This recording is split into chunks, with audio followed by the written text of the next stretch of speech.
Բարև ձեզ։ Հայաստանի վարչապետ Փաշինյանը վաղը կմեկնի Հայաստանի դեմ հիբրիդային գրոհների մայրաքաղաք եւ հանդիպում կունենա հիբրիդային գրոհների գերագույն գլխավոր հրամանատարի հետ։ Համենայն դեպս այս եզրակացությունը հիմնված է հենց Հայաստանի պաշտոնական խոսույթի, պաշտոնական քարոզչության եւ մերձիշխանական քարոզչական նարատիվների վրա, այսինքն բխում է դրանց տրամաբանությունից։ Հայաստանի իշխանությունն է, որ ամիսներ շարունակ հավաստիացնում, համոզում է հանրությանը, որ Ռուսաստանից վարվում է հիբրիդային գրոհ իրենց իսկ բնորոշմամբ Հայաստանի ինքնիշխանության եւ անկախության մարմնացում իշխանության դեմ։ Հետևաբար, եթե Նիկոլ Փաշինյանը այցելում է Մոսկվա, դա այց է հիբրիդային գրոհների մայրաքաղաք, եւ եթե հանդիպելու է Ռուսաստանի նախագահին, ապա դա հանդիպում է հիբրիդային գրոհների գերագույն գլխավոր հրամանատարի հետ։ Չէ՞ որ նույն իշխանության քարոզչությունը եւ մերձիշխանական շրջանակները հավաստիացնում են հասարակությանը, որ Ռուսաստանում չկա որևէ process, որը դուրս լինի Պուտինի վերահսկողությունից։ Իհարկե նաեւ շատ խորհրդանշական է, որ այցը տեղի է ունենում ապրիլի 1-ին, հումորի եւ երգիծանքի օրը, կամ ինչպես ժողովուրդն է այդ օրը սիրում ավելի շատ բնորոշել, խաբելու օրը։ Եվ այս տեսանկյունից իհարկե սա բավականին խորհրդանշական ու ներդաշնակ է գուցե այն քարոզչական նարատիվների հետ, որ մատուցվում են Հայաստանի հանրությանը։ Համենայն դեպս շատերը կհարցնեն, իսկ ինչպես է Նիկոլ Փաշինյանը այդպես սերտ աշխատում Ռուսաստանի իշխանության հետ, պարբերաբար շփվում Պուտինի հետ, եթե մյուս կողմից իշխանական քարոզչության ամբողջ ուժով եւ մերձիշխանական քարոզչական շրջանակների ամբողջ էնտուզիազմով փորձում է հավաստիացնել, որ իրենք գտնվում են Ռուսաստանից հիբրիդային ինտենսիվ հարձակումների ներքո։ Ահա այս տեսանկյունից է, որ ապրիլի 1-ին մոսկովյան այցը ստանում է շատ խոսուն խորհրդանշականություն։ Նիկոլ Փաշինյանը մի քանի օր առաջ էր հեռախոսազրույց ունեցել Պուտինի հետ եւ դա տեղի էր ունեցել հենց Երևանի նախաձեռնությամբ։ Այնտեղ կար մի էական դրվագ, որ Երևանի տարածած հաղորդագրության մեջ նշվում էր մոտալուտ հանդիպման մասին, իսկ Մոսկվայի տարածած հաղորդագրությունը հանդիպման մասին չէր ասում ոչինչ։ Եվ այդ տեսանկյունից իհարկե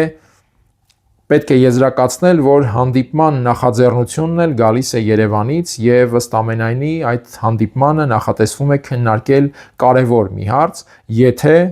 հանդիպումը տեղի է ունենում հեռախոսազրույցից կարճ ժամանակ անց։ Իհարկե պետք չէ բացառել նաեւ, որ ռուսական կողմը որոշակի այսպես տողատակով սահմանել է, որ հանդիպումը կամ կլինի ապրիլի 1-ին, կամ դրանից ուշ այլևս հնարավոր չէ։ Եվ այդ պարագայում, եթե հանդիպումը շատ անհրաժեշտ է Երևանին, մնում է պարզապես համաձայնել հանդիպել թեկուզ ապրիլի 1-ին։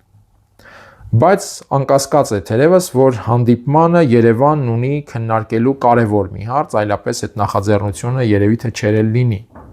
Եվ այստեղ է, որ պետք է եզրակացնենք, որ այդ կարևորը պետք է լինի հիբրիդային գրոհների թեման, որովհետև վերջին ամիսներին եւ հատկապես շաբաթներին պաշտոնական Երևանը ոչ մի այլ թեմայով այդքան հետևողական եւ ինտենսիվ չի խոսել, որքան հիբրիդային հարձակումների թեման։ Խոսում են պաշտոնյաները, խոսում են քարոզչական խողովակները, խոսում են մերձիշխանական, այսպես ասենք, կից շրջանակները եւ խմբերը, հետեւաբար կրկնեմ պետք է եզրակացնել, որ չկա այս թեմայից ավելի կարևոր թեմա։ Ըստ այդմ Պուտինի առաջ երևի թե պետք է բարձրաձայնել հենց այս հարցը եւ Նիկոլ Փաշինյանը այդպես էլ կանի, բնականաբար ինքնիշխանության եւ անկախության դիրքերից։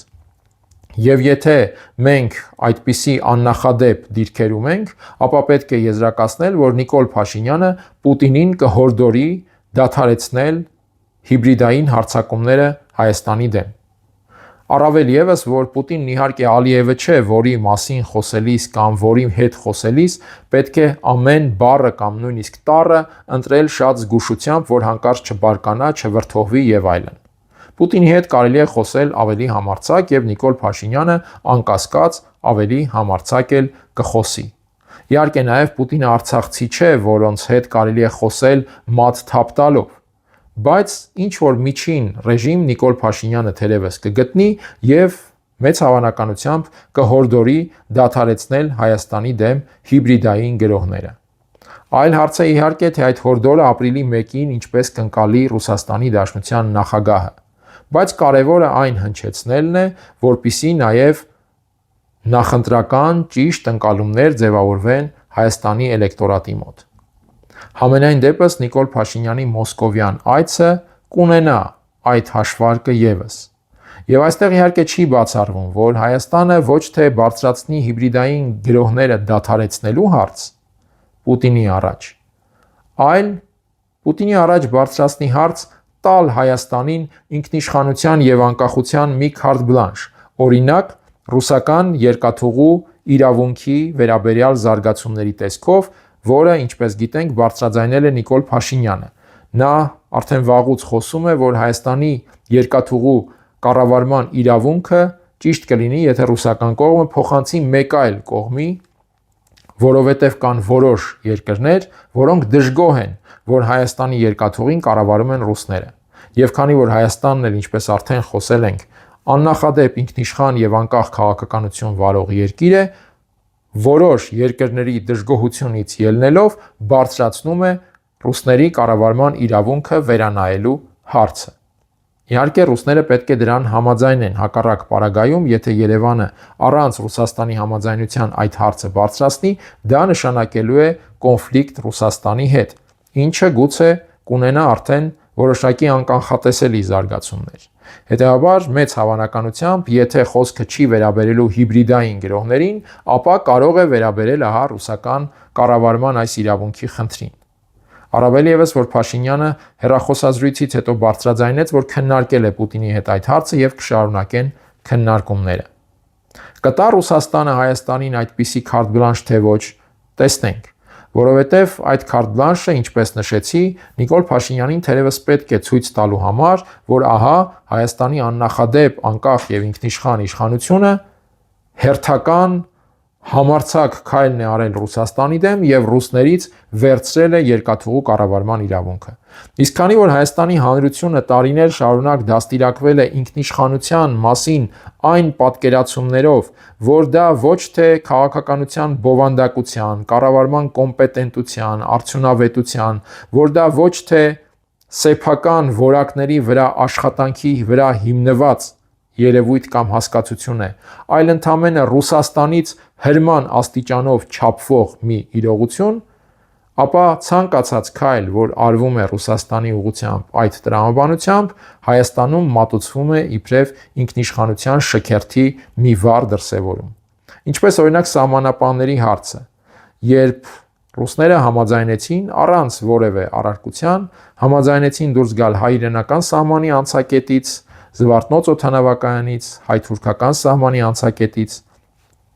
եւ Հայաստանում ոչ ոք հարց չտվեց, իսկ ընդհանրապես այդ անցակետում մնալը ռուսների ինչին էր պետք, արդյոք ռուսների համար այդքան սկզբունքային էր այդ անցակետում մնալը եւ հետեւաբար այդքան սկզբունքային եւ ինքնիշխան ձեռքբերում էր նրանց այնտեղից հանելը։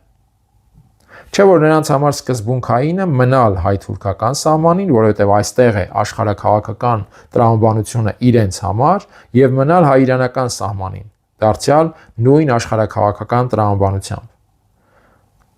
Բայց կրկնեմ, քանի որ Հայաստանի Հանրությունը ինքնիշխանություն հասկացությունը, քաղաքականություն հասկացությունը չափում է ոչ թե ըստ բովանդակության եւ ներքին որակների, ոչ թե ըստ տրամաբանության, այլ ըստ քարոզչական նարատիվների ձևավորման, որոնց հիմքում Ռուսաստանից հրման աստիճանն է, ապա բնականաբար այսպիսի քայլերը կարող են թողնել էլեկտորալ մեծ ազդեցություն։ Եվ Նիկոլ Փաշինյանը կարող է այս ակնկալիքն ունենալ Պուտինից տալ քարտ բլանշ Հայաստանի իշխանությանը դիցուք ռուսական երկաթուղիներին վերաբերող այս հարցի առնչությամբ։ Հատկապես, որ Նիկոլ Փաշինյանն ունի դրա կարիքը,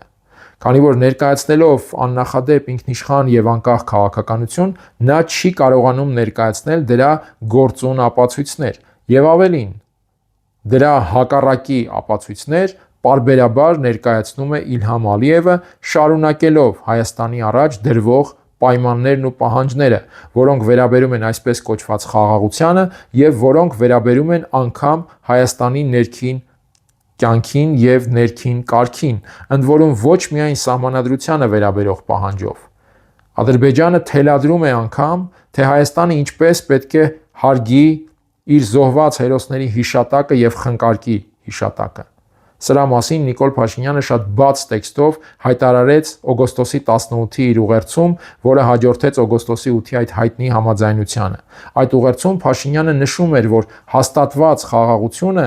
մեզ ստիպելու է, մեզ բերելու է հերոսների հիշատակը խնկարկելու ձևի փոփոխության։ Բնականաբար նա չէր ասում, որ դա Ադրբեջանի պահանջն է, բայց հարց է առաջանում, եթե դա պահանջ կամ պայման չէ, ինչու պետք է հայ ժողովուրդը փոխի իր հերոսների հիշատակը խնկարկելու ձևը, եթե Ադրբեջանը ոչ միայն այդ ձևը չի փոխում, այլ հակառակը Ադրբեջանը շարունակում է բավականին ագրեսիվ քաղաքականություն վարել այդ ուղղությամբ եւ նաեւ Հայաստանի ուղղությամբ։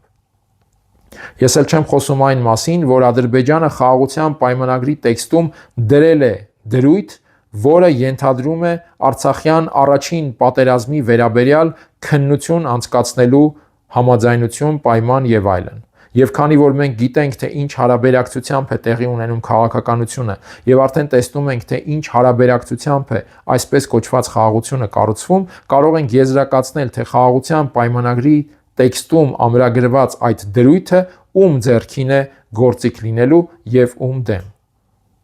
Մինչ այդ հարց տալով, իսկ ընդհանրապես, եթե խոսքը խաղաղության մասին է, ինչի համար էր պետք պայմանագրի տեքստով արձանագրել այդ շատ ցավոտ եւ զգայուն թեման, որը կրկնեմ, իրավական գործիք է դառնալու Ադրբեջանի ձեռքում։ Ահա այս պայմաններում իհարկե գոնե մեկ օրինակ է պետք Նիկոլ Փաշինյանին նախընտրական այս շրջանում ցույց տալու համար, որ ինքը իսկապես վարում է ինքնիշխան եւ անկախ քաղաքականություն։ Եվ այստեղ կրկնեմ, ռուսական երկաթուղիների այս թեման կարող է լինել այդպիսի պոտենցիալ կրող օրինակ, եթե դարձյալ կրկնեմ, Ռուսաստանը դեմ չլինի տալ այդ քարտ բլանշը Նիկոլ Փաշինյանին։ Հնարավոր է, որ ապրիլմեկյան մոսկովյան հանդիպման առանցքում լինի հենց այս թեման։ Ընդ որում, նաև ավարտելով հիշեցնեմ դարձյալ, որ այս թեման գործնականում իհարկե ունի շատ ավելի խորը համատեքստ կամ կարող է պարունակել շատ ավելի խորը համատեքստ։ Ես մի քանի անգամ ուշադրության հրավիրել եմ այն հայտարարություններին, որ հնչել են Ադրբեջանից երկու նախկին արտաքին գործերի նախարարների շուրթերով, ընդ որում ամիսների տարբերությամբ։ Ադրբեջանը բաց հավակնություն է ներկայացնելու Մեղրու երկաթուղու կառավարման իրավունքի հանդեպ, ասելով, թե այդ իրավունքը իրեն տրված է կամ գալիս է դեռ խորհրդային շրջանից։ Եթե Ադրբեջանի երկու նախկին արտգործնախարարներ բարձրաձայնում են այս մասին, սա նշանակում է, որ այս հարցը ադրբեջանական քաղաքականության օրակարգում է եւ կհայտնվի նաեւ պաշտոնական սեղանին, եթե արդեն իսկ չի հայտնվել ոչ հրապարակային մակարդակում։ Եվ այստեղ նաեւ պետք է փնտրել թերևս հայկական երկաթուղու կառավարման իրավունքի հարցի առաջացման պատճառներից մեկը, որովհետև հնարավոր է, որ Երևանը պարզապես այդ կառավարչի փոփոխության միջոցով է տեսնում Ադրբեջանի այդ հավակնություններին, այսպես ասենք, զսպելու կամ այդ հավակնությունները կառավարելու, այդ հավակնությունները փոխելու հնարավորությունը։ Այսինքն լինի մի կառավարիչ երկիր, որը Ադրբեջանի համար կլինի առավել ընդունելի, քան Ռուսաստանը, որովհետև հասկանում ենք Ադրբեջանի եւ Ռուսաստանի բարդ հարաբերությունը եւ ընդհանրապես նաեւ բարդ աշխարհաքաղաքական տրամաբանությունը այս հարցերի, եւ հետեւաբար միայն Ադրբեջանի համար առավել ընդունելի հավատարմագրային կառավարչի դեպքում է գուցե, որ Բաքուն պատրաստ է առաջ չքաշել Մեղրու երկաթուղու հանդեպ կառավարման իրավունքի հարցը, քանի որ, ինչպես գիտենք, փորձը ցավոք սրտի ցույց է տվել, որ Բաքվի առաջ քաշված հարցերը Երևանի ադապտացիային ենթարկելու առումով ընդամենը կա ժամանակի եւ տեխնիկայի հարց։